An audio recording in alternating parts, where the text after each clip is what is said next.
Do you have any doubt about grammar tips? तो don't worry, you are here on the right platform. तो आप एकदम perfect platform पर हैं. Hello student, this is Bhavna Singh and you're watching Competition English Bharati. In this video, we are going to study about voices. Voices को लेकर के अभी live streaming में हमारे सेशंस चल रहे हैं. क्लियर? जो वॉइस वाला पार्ट है अभी लाइव स्ट्रीमिंग में चल रहा है. Monday to Friday live classes यहाँ चल रही हैं.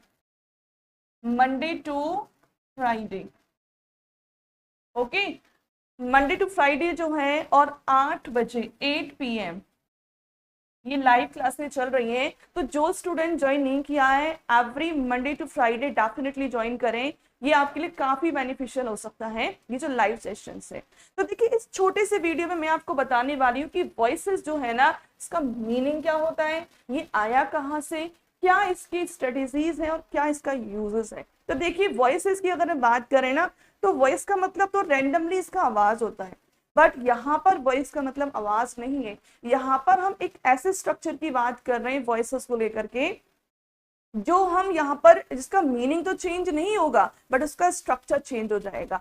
जैसे फॉर एग्जांपल मैं कहूँ कि मैंने कहा कि मैं खाना बनाती हूँ. मैंने क्या बोला? मैं खाना बनाती हूँ.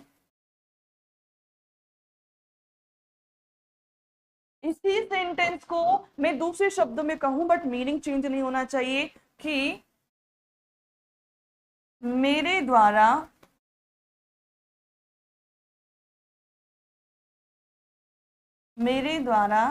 खाना बनाया जाता है. अगर मैं ये कहूं कि मेरे द्वारा खाना बनाया जाता है, तो मीनिंग तो वही हुआ ना, इसका स्ट्रक्चर चेंज हो गया बट मीनिंग चेंज नहीं हुआ.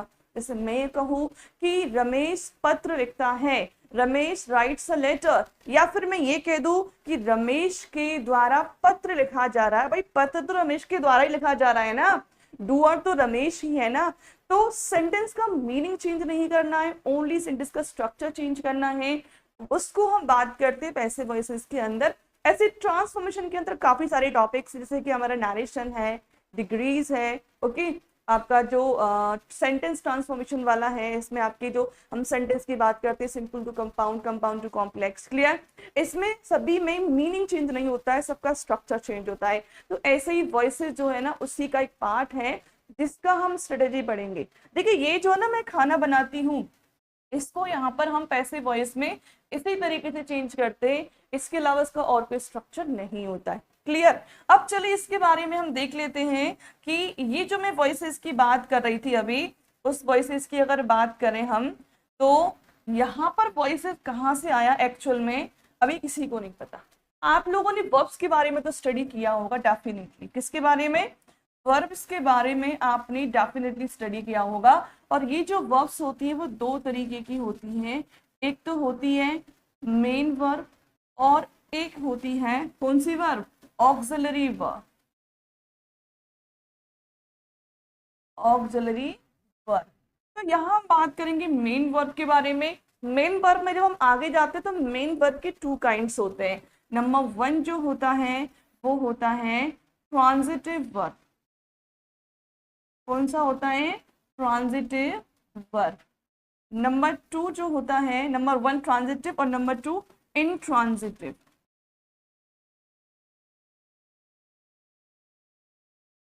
अब आप कहो कि ट्रांजिटिव क्या होता है? आप लोगों ने हिंदी में तो पढ़ा होगा ना, सकर्मक. डेफिनेटली पढ़ा होगा भाई, हमारी जो मदर टंग है वो हिंदी है. सकर्मक क्रिया, और ये होती है अकर्मक, यानी कि सकर्मक विद ऑब्जेक्ट, और अकर्मक होता है विदाउट ऑब्जेक्ट. इंग्लिश में अगर बात करें तो ऐसी वर्ब्स, ऐसी मेन वर्ब्स जो ऑब्जेक्ट लेती हैं वो तो होती हैं ट्रांजिटिव वर्ब्स, और जो वर्ब्स ऑब्जेक्ट नहीं लेती वो होती है इंट्रांजिटिव वर्ब. जैसे एक एग्जांपल ले सकते हैं हम, I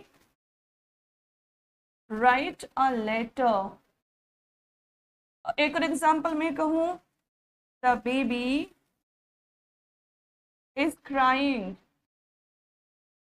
the baby is crying. ये 2 सेंटेंस है हमारे सामने कि आई राइट अ लेटर, तो ये तो ऑब्जेक्ट है. क्या लिखता है वो? लेटर. ठीक है. The the baby is crying, इसमें कोई ऑब्जेक्ट नहीं है। देखो राइट जो वर्ड है ना वो हमेशा ऑब्जेक्ट लेगा, क्या लेगा, हमेशा। बट क्राई जो वर्ड है ना, ये क्राई जो वर्ब है वो कभी ऑब्जेक्ट नहीं लेती है। तो ऐसे वर्ड जो ऑब्जेक्ट लेते हैं, ऐसी वर्ब्स जो ऑब्जेक्ट लेती हैं, वो तो होती है ट्रांजिटिव वर्ब। कौन सी वर्ब होती है, ट्रांजिटिव। और ऐसी वर्ब्स जो ऑब्जेक्ट नहीं लेती हैं वो होती हैं इनट्रांजिटिव वर्ब। क्लियर।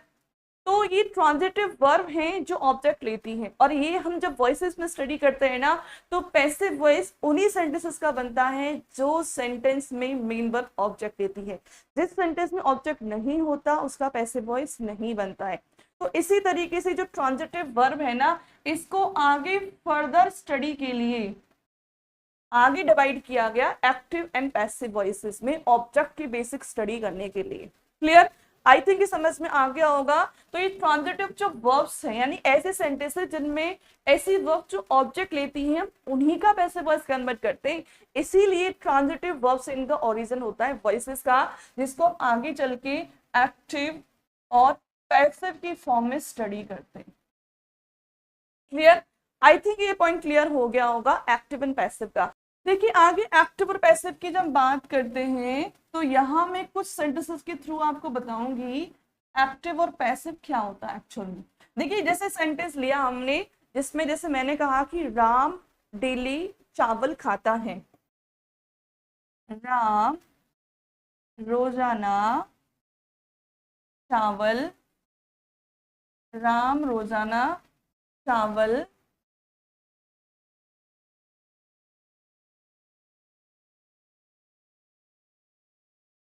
खाता है। या फिर हम इस सेंटेंस को ऐसे कहें कि रोजाना राम के द्वारा चावल खाए जाते हैं। भाई मीनिंग चेंज हुआ क्या, मीनिंग चेंज नहीं हुआ ना। जब सेंटेंस का मीनिंग चेंज नहीं हुआ तो हम इस तरीके जो स्ट्रक्चर हम चेंज कर रहे हैं, ये हमारा पैसिव वॉइस का है। ये जो स्ट्रक्चर है चेंज होगा, मीनिंग चेंज नहीं होगा। अब इसको जैसे हम बनाते हैं, Ram Yeats rice daily. Clear. एक इसको हम जब पैसिव में कन्वर्ट करेंगे तो ये जो आपका ऑब्जेक्ट होता है, ये किसकी जगह पर आ जाता है, यहाँ सब्जेक्ट वाले प्लेस को ले लेता है। और ये जो सब्जेक्ट होता है ये ऑब्जेक्ट वाले प्लेस पर ले लेता है। आपको ये स्ट्रक्चर याद रखना है। ये जो आपका ऑब्जेक्ट है वो कहाँ पर आ जाएगा, सब्जेक्ट पर। जैसे कि राइस इज ईटन, अभी टेंस के बारे में कोई बात नहीं करेंगे, इसकी स्ट्रक्चर हम आगे बताएंगे। Ram is eaten, rice is eaten by Ram